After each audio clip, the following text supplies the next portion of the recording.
In this segment, we're going to talk about audio and how to get the best sound out of your orchestra for the equipment you have, or maybe have the most efficient process you have, at the very least, for getting a quick and easy way to record your audio. So let's start there with, I guess, the most basic option for, you don't want to put in a whole lot of effort, but you want to have something to review in class the next day. Maybe it's not going to go on Spotify or SoundCloud or Bandcamp or anything like that, but it's just, hey, let's just get something quick and dirty and we'll listen to it in class tomorrow.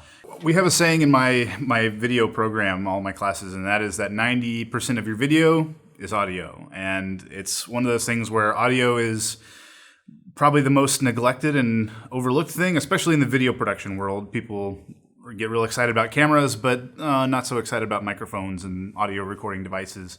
In the case of an orchestra program, obviously it is of supreme importance to have good quality audio, especially if that's all you're recording and it's going to be played back for your students to review, kind of like your game film strategy of recording your performance.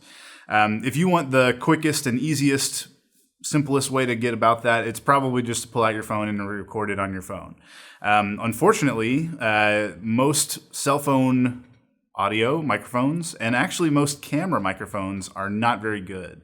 It's just a fact that's just kind of not the focus, it seems, of the big tech companies these days, is not to put better microphones. It's not as sexy of a marketing tool, but they got a new camera every iPhone, and people get excited about that. So you can record on a phone. You could record just the scratch microphone from whatever camera you might have recorded with, but it may not be great.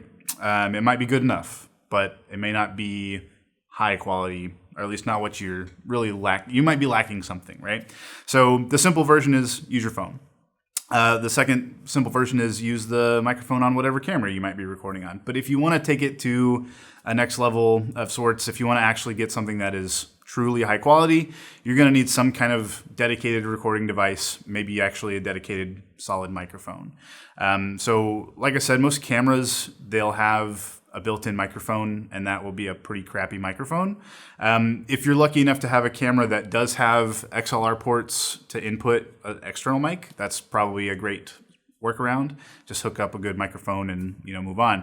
But if you're not in a position where you have a camera that can do that, or if you're just stuck with your phone, if you want to step into a bigger world, what you might be looking at is one of the simple options is to get something like this, which is just a little portable field recorder. There's a lot of companies that make these, like Tascam and Sony, and a company called Zoom is actually very common as well. And these do have, most of the time they'll have built-in microphones that are dedicated for that purpose of recording high quality sound. And that's the whole purpose of this device. So you're getting something a little bit more thought out than just the microphone that they added onto the camera or cell phone, right? A lot of these field recorders do have XLR or quarter-inch ports on them, so you can plug in microphones, and that's actually probably the best case scenario. If you don't want to go all out and buy something super elaborate, or if you don't already have a collection of microphones and you're not going to try to get a soundboard or a mixer out and mic the room with multiple microphones, just a simple little field recorder is probably a great option. Get one or two high-quality microphones, plug them into the little field recorder, and you're probably going to have something noticeably better than something from your phone or a camera. Yeah, most of the time, the camera, built-in microphone, or even on your phone, you don't have any control over the volume level, and so they just crank the gain automatically. Most of the time, you're going to have a lot of noise that you don't want to hear. The dedicated recorders are usually a lot better at that. Let's talk about positioning for your microphones. If you're going to use your cell phone or one of those cheaper field recorders with the integrated microphones, where should you put it in relation to the orchestra? With something integrated like a phone or a camera, I would honestly say the best strategy is probably to get as close to the center of the orchestra or right in front of the orchestra, kind of, front row of the auditorium kind of thing, just because the farther away you are from the source that you want to record, if it's quiet to that microphone, it's going to crank the gain and you're going to hear that noise that you don't want to hear. So the closer you are, the louder it will already be to that microphone's ear, and it won't have to crank quite as hard and give you all that noise. So I really think that if you have a dedicated field recorder, something like this, most of them can mount onto a tripod, or you can just put it on a music stand or something like that. Maybe right in the middle of the orchestra, maybe right in front of the conductor is probably a great place to have one of these, because it will pick up sound from all around, and you won't be too far away to where you have to crank it up so high. Then again, you don't want to be right on top of any one instrument, because you might get distortion, or maybe that's the only instrument you hear and you don't hear the people in the back row. So somewhere kind of front and center, either right in front of the conductor, but right on the front row, if that's too close, would probably be my second position to go to. What if I take my phone and I'm like, hey, I'll just throw it in my jacket pocket and then I'll conduct the orchestra? How's that going to go? That's probably not a great idea. Probably came from a good place, but if it's on your person or in your hand, you're going to hear any kind of motion that might occur. So if that's in your jacket pocket and you're conducting, all you're going to hear is the jacket pocket the whole time. Yes, you might hear some muffled music, but you're going to hear a lot of scratching. You probably want to have a dedicated spot for that thing where it's not going to be touched and no one's going to be bumping into it or anything like that. Any kind of hand noise, cloth noise, any kind of bumps, any kind of stuff like that's going to come in loud and clear, and you probably don't want that. So let's talk about external microphones, which is probably going to be your optimal solution. Sure. Where are you going to place those, and how are you going to position them in relation to your group? Sure. Well, it depends on what kind of microphones that you have access to. There's a lot of different mics in the world, and they're all, potentially very different from each other. So one of the things that you'll have to consider with any microphone that you might have is, what is the pickup pattern of that microphone? In other words, from what direction is it going to capture that sound?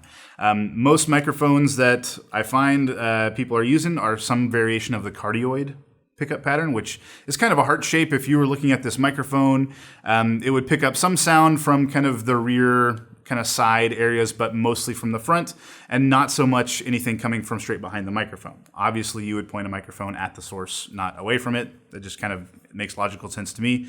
And that's kind of how these are designed anyway. But some microphones, like the classic microphone on a pole that's on a film crew set, right? Anytime you see behind the scenes, most of the time that is a very directional microphone. We call it a shotgun mic, and you can usually actually be a lot farther away from the source, because those microphones are designed to pick up something in a very focused kind of beam area straight out of the front of the microphone. So if I was going to mic an orchestra, I would look at whatever I have available. And if I had an omnidirectional microphone, one that picks it up from all directions, maybe that would go in the middle of the orchestra, maybe right in front of the conductor or front row, something like that. But if I had some directional microphones, like the shotgun mics, I would probably go into the audience a little bit and kind of get some of the acoustics of the room in the process. Obviously, we would still point them at the orchestra from a little farther away, but that should give us a little bit more of the sound of the room as well as the orchestra, and that actually might be a more, rich and maybe dynamic sound, and that would be great. But if all I had was, a couple of cardioids, then I might try to get close to the stage, but certainly still get some distance between me and the orchestra, just because I want to make sure I'm not too close to any one instrument or whatever. I want to hear everything if I can. So if you're lucky enough to have multiple microphones and a recorder that can give you 2 or more inputs, then I might be using 2 similar microphones, but I wouldn't want to double them up in one place. You wouldn't want to do anything redundant like that. So maybe you would crisscross them from maybe even above the conductor's head, or maybe, we're back in the audience a little bit, crisscrossing from each side of the auditorium. Either way, having a little bit of variety in your placement is a good thing, and we don't want to be too close. That's always something we want to probably avoid as well. And that gives you a broader recording of the ensemble rather than individual players. Absolutely. You don't want like kids to be too hot, or whatever. Right. You start out with some basic, like $100 microphones or something. You're probably going to get a pretty decent sound. If you step up in quality, maybe to something more prosumer or professional, like what is that bump in quality going to get you? Well, it can do a few things depending on what kind of microphone you're investing in. Now, I would obviously do your research with whatever you're going to buy. Some microphones are great for vocals, and some are maybe more suited for instruments and something like an orchestra. Personally, I'm always telling my students if you're going to record music, especially something that's acoustic and not amplified, then you should probably try to use a condenser microphone, a large diaphragm condenser if you can help it. So we have, in my program, we have an AKG 414 that I like a lot. It's got a range of pickup patterns. You can choose to pick up sound from all directions or just the front of the microphone. You kind of have those variety, those choices there.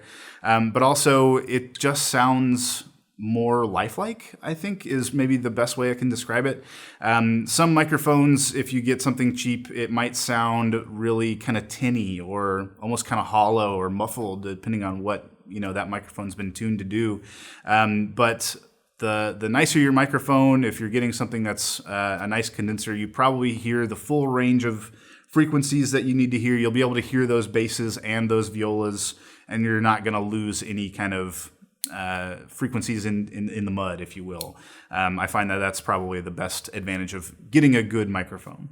And the same things with your field recorders, your mixers and stuff, upgrading to something a little nicer and with the higher quality components. How does that affect your recording? Buying nicer equipment is going to give you a few things. Number one, probably less noise and less of that kind of hissy gain in the background. That's usually the first noticeable difference in something that's a higher quality. What I find with the field recorders is that they usually step up in price as the amount of inputs go up as well. So if you are looking to use over 2 microphones in your room, if you want to mic your orchestra from all directions and maybe even do like 6 to 8 or even more microphones than that, you'll have that option as well with something a little bigger and better.